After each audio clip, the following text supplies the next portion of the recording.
Hello and Namaste. I am Ketan from 192 Consulting. In this video, we are going to discuss about the concept of e-verification report.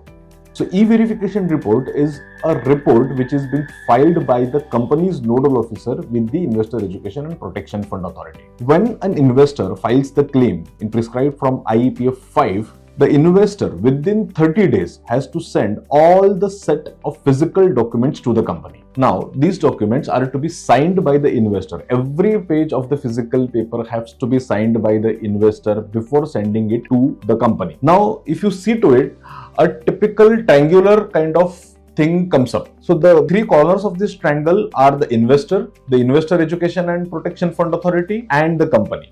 Now, the investor files a claim to the Investor Education and Protection Fund Authority. Secondly, after filing the claim, the investor sends all the physically signed documents in the physical format to the company. Once the company receives these documents, the nodal officer checks all the details of these documents and files his report to the Investor Education and Protection Fund Authority. So, I repeat, the claim is filed by the investor to the IEPFA. Secondly, upon filing the claim, the investor sends the documents to the company, and then the company files its report to the IEPFA. This report, which is being filed by the company to the IEPFA, is called as e-verification report.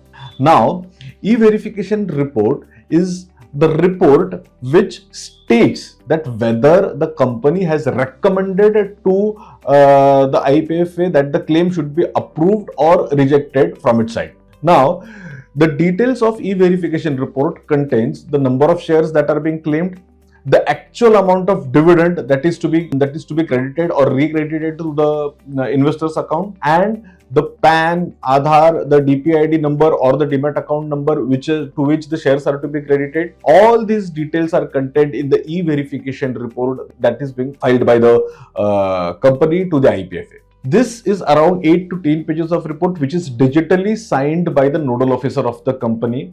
The nodal officer of the company is also required to mention his PAN on the EVR, e-verification report. Now, without this, the e-verification report will never get uploaded or submitted by the company to the Investor Education and Protection Fund Authority. I'll also draw the attention of our subscribers or readers or the investors to the fact that the e-verification report filed by the company clearly mentions that the claim is recommended to be approved or rejected. Now, if the claims are being rejected or from its side, IEPF will never take up the claim for approval. It will automatically get rejected from the system, and the investor will come to know it through an email on the registered email address.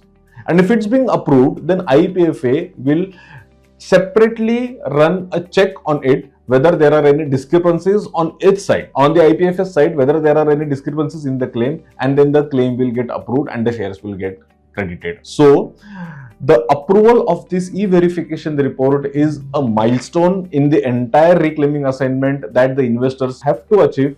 And if the shares or if the report contains that the shares should not be credited or it recommended that it should be rejected, it will fall out of the system. It is very imperative for the investors to note that the investors have the right to claim a copy of this e-verification report from the company. The copy of this e-verification report, which is being submitted to the Investor Education and Protection Fund Authority, has to be provided to the investor or the claimant.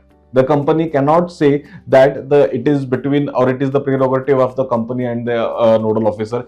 It is well within the rights of the investors to claim or to get a copy of this e-verification report, and then if it is being approved, it will get proceeded in the IEPFA, and if it is being rejected, it will get rejected from the IEPFA system altogether. So this is the concept of e-verification report that we will be looking. In our next video, we will look at the reasons of rejection of e-verification report.